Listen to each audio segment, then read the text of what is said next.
atrodo, kad yra aukštesni autoritetai ir tas poreikis būti vertintai ir kažkaip supras, kad aš dabar čia gerai. Ne tiek apie kas man bent tiksliai svarbu. Ir taip labai lengvai patikėdavo. Aš kažkaip prisimenu, pasakydama kažkas, tu čia nesąmonė, žinai, galvoji. Ir aš patikėdavau.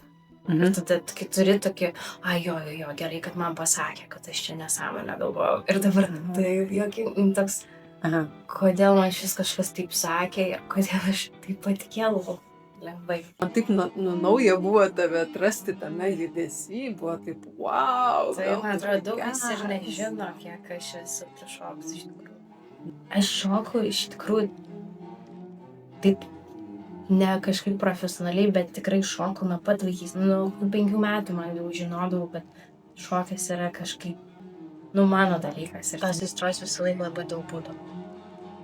Bet tada kažkas su tokiu, kad tu čia turi jau dabar daryti ir yra taisyklės, ir turi gerai daryti, ir turi, žinai, ir daug tokių traumų vyko. Bandymas kažką sako, tai tada tu čia susparėjai, tada čia per trumpa, tada čia per lėta, tokių, žinai, ir susideda ir tada kažkokia tokia frazė maišas, kur, tai aš ne kaip ten to, žinai, ir jau čia nepadarysiu, jau kaip ten tos. Man atrodo, įvairovės trūkumas, poreikis didesnės įvairovės. Aš įsivaizduoju, didesnėse valstybėse yra daugiau kitoniškumo to šiuolaikinio šokio. Ir aš gal netikau tam rėmė.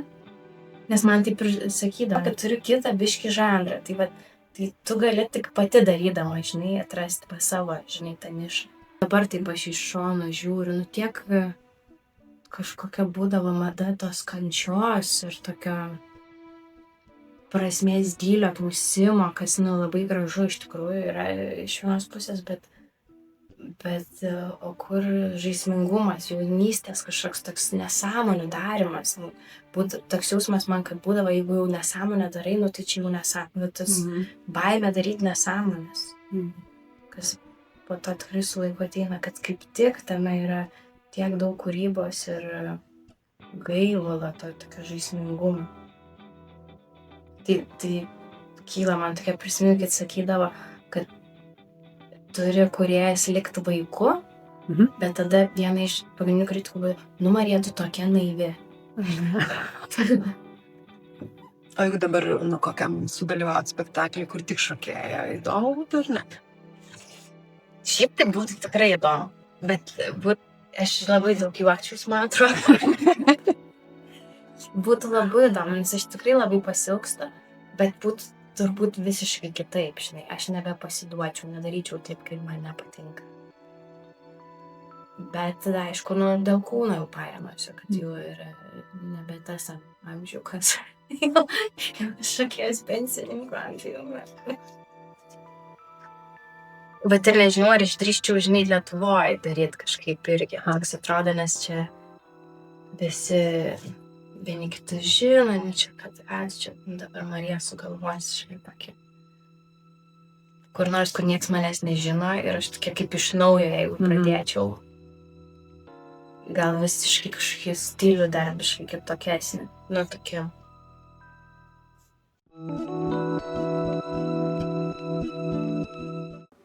And now we are at the moment of, so after 2 years, it became really serious and I started to desire to create a method of performing for objects. So I have a plan for 3 years to look for finances, residential support, programations, bookings, and more visibility and agencies. And Bites became the first host of this dream of mine. Thank you so much. And we met with Giedre actually a year ago, I think, to talk about it. And we came up at the end with an idea, why not to expand and go not from a sofa to more wide object universe. And also work with more artists and see if it's just my weirdness that it's possible to do it for objects, or other artists would find sense in that as well. Įtikėtinas man pačiai, koks buvo mano pasitikėjimas. Toks, žinai, atrodo, kad va, aš čia tai gerai žinau, ką aš čia darau.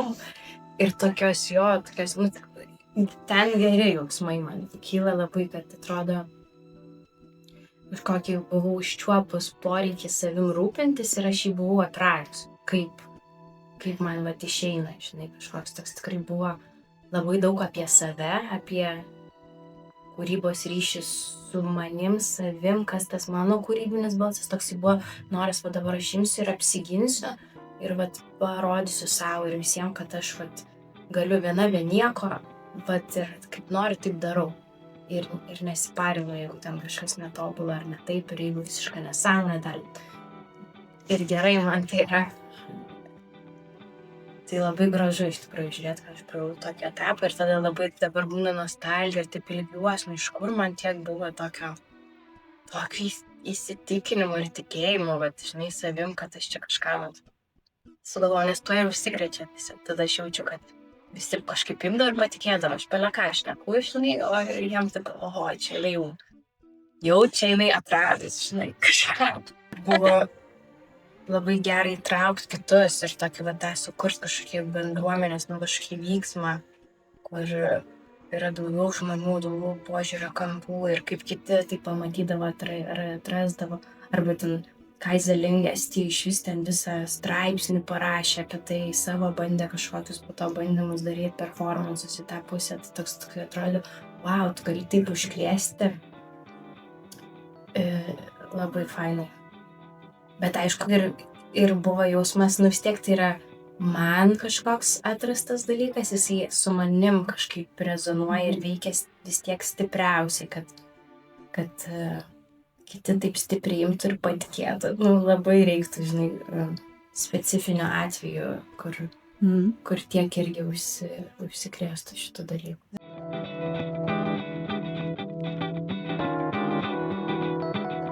Čia jau atsirado labai daug tokio,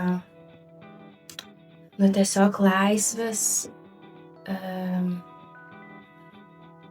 jo kažkur fokusas jau nėra vien apie tave ir apie tą ryšį su tuo daiktu.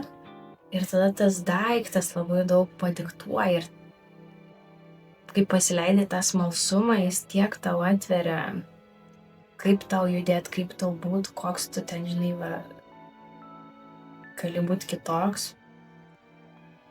Nėra, plus visa ta mano praktika ir jisai toks nestandartinis, nėra ten kažkokių taisyklių šiuolaikinio meno, čia gražiai darai, negražiai, žinai, čia pagal techniką, ne pagal techniką, toks tiesiog toks labiau pačios būties ir buvimo ir stabilumo tokio labai, nes daiktai jie dažniausiai stabilus, ne. Tu turi laiko taip išbūt, kažkaip išjausti.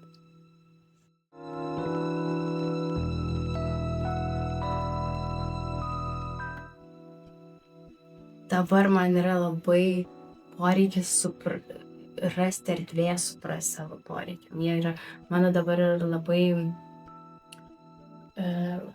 pamatinių poreikių labai daug, žinai, kad spėčiau fiziškai išsilsėti, pavalgyti, nuspraust rūbų, nusipirkti, tokie, atrodo, ta meno kūryba čia tokia privilegija, toks momentas stebuklingas, jeigu tu turi tam šansą. Ir tada, kai ateina tas momentas, tas laikas tirpsta greit, atrodo, taip pat poreikis yra kažkaip turėti laiko. Ir tada taip atrodo, nėra jo, tai bėga viskas greitai.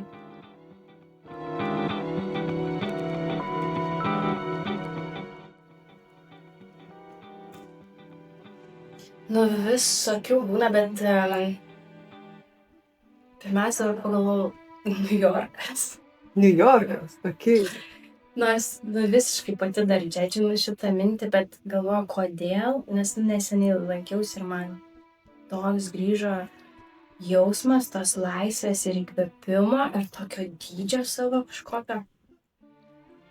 Tai gal dėl to, kad pilna tokių bepročių žmonių, tokių antiek kūrybingai nusinešusių ir visokiausių kiekvienoj gatvėj, kiekviena metro stotelė yra tiek įvairovės ir kitoniškumo ir tokių iš skirtingų kontekstų, iš skirtingų kultūrų ir jie tokie įvairūs, kad aš jau ten kokią bebūčiau, ant tiek normaliai jausčiausi, žinai, atrodo nėra jokios baimės būt per daug kažkokia netokia ar dar kažkokia. Ir tas mažumas man jisai tokiam kontraste, kad aš esu ir maža, bet ir labai didelė viename tame mieste kažkaip. Tai, turbūt va ta aplinka, kiti žmonės, kurie yra irgi drąsūs ir laisvi daryti. Ir būti tokiais, kokie jie yra ir pasileis kažkaip tos pragos, ar tam kažką pasileidimo to tokio. Tam laisvė.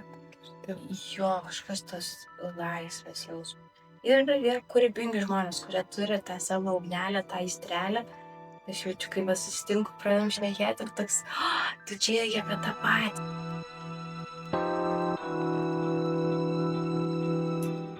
Man iškart taip kyla, kad tai irgi tokia laisvė